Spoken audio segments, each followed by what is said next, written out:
Chapter 9 The Dvara yatra of Mayuresha Kshetra. Om Shri Ganeshaya Namaha. The Devas pray to Brushundi. Devas stand as Dwarapalas of the gates. Please explain how one should perform puja of Vigneshwara and the Dwarapalas. Brushundi replied, in the center of the Kshetra Ganesha, the four-armed one with an elephant's trunk, the all-bestowing Supreme Lord, the pot-bellied one, the one with big three eyes, is seated in Swastikasana. He carries in his hands a noose, a gourd, and a tooth, and his fourth hand is in the Abhaya Mudra, the gesture of fearlessness. Seshnag is tied around his navel, and a serpent is his sacred thread. The one with ears resembling winnowing fans is adorned with different kinds of clothes and jewelry. Such is the majestic form of Ganesha. O Devas, on his left side is Siddhi, the bestower of all, the Mahamaya who fans him with chauris. On his right is the embodiment of knowledge, Devi Buddhi, holding a fragrant paste in her hands, eager to serve him. In front of Ganesha is a Moshaka and a peacock. Pramoda, Amoda and other Ganas are standing behind him. The puja of the Siddhi bestowing Ganesha should be conducted by following either Vedic or Puranic rituals or by chanting his name followed by the word Namaha. After this puja is completed, a devotee should go to the east side and perform the puja of Gananatha and Shakti and her family. To the left of the idol of Gananatha is Jaganmayi, two-armed Devi Manjari, who is seated on the lap of Gananatha. The seeker should perform his puja with devotion. I shall tell you how to meditate. Meditate on the form of Gajanana, bearing an elephant's trunk, a lotus in one hand with his other hand embracing Devi Manjari. Honey dripping from his cheeks and bees buzzing around him, he is immersed in joy. Imagine his form.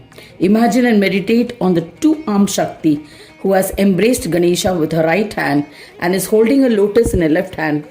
She is always immersed in joy, fulfills all the wishes of her devotees, removes worldly sorrows of the devotees and destroys Maya. Devas asks Brushundi, O Guru, you have described Manjarika Devi as a beloved of Ganapati. Please enlighten us about her form and appearance. Brushundi replied, the word paramour is used with reference to adultery, but there are several meanings to it according to the context. Devi Manjari is referred to as paramour. According to the Sankhya philosophy, there is one Prakriti and many Purushas. Prakriti engages with many Purushas for creation of the universe and hence referred to as a paramour.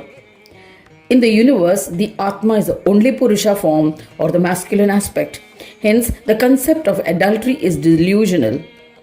O Devendras, when the Atma lies in bondage within the gross body, it assumes a gross body form under the influence of the infatuated Maya and creates a feeling of happiness and sorrow, the dualities. This influential Shakti infatuates the masculine aspect by delusion and plays with him. Know her to be Manjari, the most excellent form of Shakti, as in her name, the Mam Jari indulges with Atma in the form of Gajanana. Immersed in this dual nature, Gananatha conducts his divine plays with her. His Manasa children, mind-born progeny with Devi Manjari, are Lakshmi and Narayana, who are stationed at this Dwara and are observing their dharma. O Devas, if the devotees perform their puja as ordained, they will be assured of punyam. I shall tell you how to conduct the Dvara yatra, which is a bestower of siddhis. One should commence this Dvara yatra from the Pratipada, first day of the Shukla Paksha, the bright fortnight of the moon of Bhadrapad. One should bathe in the Tirtha named Brahma Kamandalu in the morning and perform the puja of Ganesha. Then the devotee should bathe again and should perform the puja of Dwara Devi of the east. Then bathe again and worship Ganesha. One must fast while observing this ritual. Observing the same rituals on the second day, Dvitiya, one should meditate on Ganesha and the Dwara on the right side, southern gate. Ganesha, who is established at the right Dwara, is two-armed. Maya established there is also two-armed. Shakti stationed at this Dwar is named as Viraja. I shall explain the interesting legend about her name. There are three types of impurities in Rajoguna. Rajoguna induces one to perform actions or deeds. Shakta Brahma, Saurabh Brahma, and Vaishnava Brahma come together to induce a being into action.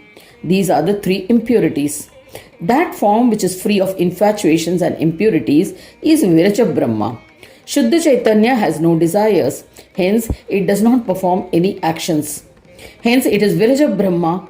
Viraja means pure. Devi at this Dvara is united with Ganesha and becomes Viraja. The Manasa children, mind-born sons or children of both are Parvati and Shankara. Humans should perform their puja with absolute devotion at this Dwar. By praying thus, a devotee will be blessed with all siddhis. There is no doubt about that. On the third day, the Tritiya, one should worship the Devas at the western Dwara, observing all rituals and fasting. First, meditate on the Devi and Ganeshwara at this Dwar. The name of the Devi at this Dwar is Ashraya. She provides Ashraya, asylum or shelter to the devotees. Their Manasa Putras, mind-born children, are the beautiful Rati and Kama. A devotee who performs their puja with devotion will be blessed with desire fulfillment. On the fourth day, the Chaturthi, O great Devas, one should worship Shakti at the northern Dwara with devotion. She is the bestower of enjoyments and liberation. Meditate on this Devi and Ganesha as described earlier. Their Manasa Putras, the mind-born children, are the well-known Mahi and Varaha. One should perform their puja with prescribed rituals. When this yatra is conducted, humans attain liberation. One should perform the puja of Gananatha as ordained on Chaturthi at noon. One should fast and remain awake at night. On the fifth day, Panchami, one should end the fast by partaking meals along with Brahmins. Such a person will be blessed with a fourfold prosperity, namely dharma, wealth, desire fulfillment, and liberation. One should perform this Dvara yatra observing the same rituals. In the month of Magh and Jeshta, during the Shukla Paksha. In this manner, one should perform the Dvara yatra 3 times in a year. Alternatively, one could observe the Dvara yatra ritual every month during the Shukla Paksha. Performing this will bestow prosperity and siddhis on devotees. Or else, whenever another devotee has visited the kshetra with the intention of performing the Dvara yatra, one can accompany him. There is no binding of month, tithi or paksha in such cases, except that the Dvara yatra should be completed in 4 days and all the prescribed rituals should be observed. Listen to another aspect relating to Dvara yatra performed by healthy devotees, which can also bestow the fourfold prosperity. They can perform the entire Dvara yatra in a day on Shukla Chaturthi. Commence the yatra at daybreak and complete it before sunset. Then just before sunset, one should perform the puja of Gananatha as ordained. If a devotee desires wholeheartedly and is capable physically, he can perform the yatra in a single day on any other tithi. For those who are old, sick and for children, there are no rules. Yatra can be performed as desired. They could ask a Brahmin to accompany them and conduct the yatra seated in a vehicle. One should perform the puja of Ganesha according to one's capabilities. One who has performed the puja of Ganesha along with the Dvara yatra even once is blessed with the fourfold prosperities, namely dharma, wealth, desires, fulfillment and liberation, wherever he may go. Such a devotee will attain ascent at the time of his death, irrespective of his thoughts on the deathbed. His ascent will not be affected by the yoni in which a being is born. O Devas, anyone who listens to the glory of the 4 Dwars will be blessed with enjoyments and liberation. Thus ends the 9th chapter titled The Dvara Yatra of Mayuresha in the 6th Khand of the Purana Upanishad, Srimad Mudgal Puran, describing the legends of Vikata. Dedicated to Shri Gajanana. End of chapter 9.